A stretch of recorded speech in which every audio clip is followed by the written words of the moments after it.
In 1959, something forced 9 hikers to cut their way out of their own tent and run barefoot into a freezing night. The wind never really stopped in the Ural Mountains. It moved like something alive, low at first, then rising into a constant howl that echoed across the empty snow.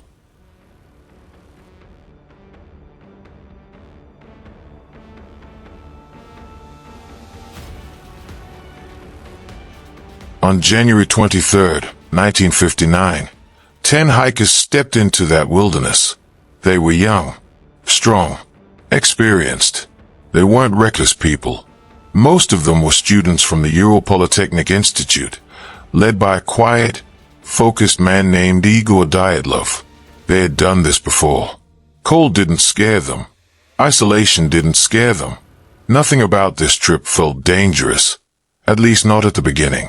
The first days passed quietly. Their skis carved smooth lines through untouched snow. They joked with each other, took photos, wrote small notes in their journals. At night, they set up their tent and stayed close together for warmth. Inside, it was almost peaceful. You could imagine the soft sounds, fabric shifting, low voices, maybe someone laughing quietly before sleep. Outside, there was nothing. No animals, no distant sounds, just wind. About 5 days into the journey, one of them began to slow down. Yuri Yudin had been dealing with pain in his body.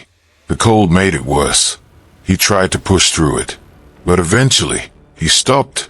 The others stood with him for a moment. No one said much.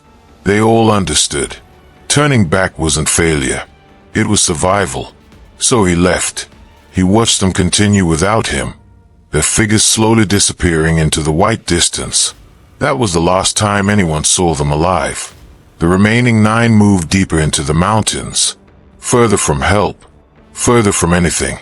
As the days passed, the weather began to shift. The wind grew stronger. Snow started to fall more heavily. Visibility dropped. Still, they kept going. They were trained for this. Their journals later showed no panic, just observations, notes about the cold, the terrain. But something changed as they approached a mountain called Kolatsayakal. The locals had a name for it, Mountain of the Dead. On February 1st, they reached the slope. The weather had turned worse. The wind was sharp now, cutting through layers of clothing. It would have made sense to move lower, find shelter, but they didn't. Instead, they set up their tent on the open slope, exposed, vulnerable. That night started like any other. Inside the tent, their belongings were arranged neatly, boots lined up, clothes folded, food prepared. One report even noted that slices of food were left on a plate, as if they were about to eat. Nothing looked rushed. Nothing looked wrong. And then, something happened. No one knows what time it was. No one knows what they heard or saw. But whatever it was enough to make 9 experienced hikers panic, all at once. Because instead of using the entrance of the tent, they cut their way out. From the inside, the fabric was slashed open. Not torn by wind, not damaged by collapse. Cut, deliberately, from within. And they didn't stop to think. They didn't grab their boots. They didn't take proper clothing. Some of them left wearing almost nothing. Then they stepped out, into the freezing night. The temperature outside was deadly, far below zero, the kind of cold that kills quickly. And still, they walked away from the tent. When rescuers later followed their tracks, they noticed something strange. The footprints weren't chaotic. They weren't scattered. They moved in a line, away from the tent, as if the group had left together. Not running blindly, but moving with urgency, as if something behind them was worse than the cold ahead. The first bodies were found weeks later, near the edge of a forest. 2 of them, almost naked, lying close to the remains of a small fire. They had tried to survive, tried to stay warm. You could see where they had broken branches from a tree, where they had burned whatever they could find. But it wasn't enough. One of them had burns on his body, like he had been too close to the flames. And then there was something else. Something that didn't feel right. Part of his hand had been bitten. Not cleanly. Not like an injury. More like desperation. A little further away, 3 more bodies were found, including Igor Dyatlov. They were positioned in a way that made investigators uneasy. They were facing back toward the tent, as if they had tried to return.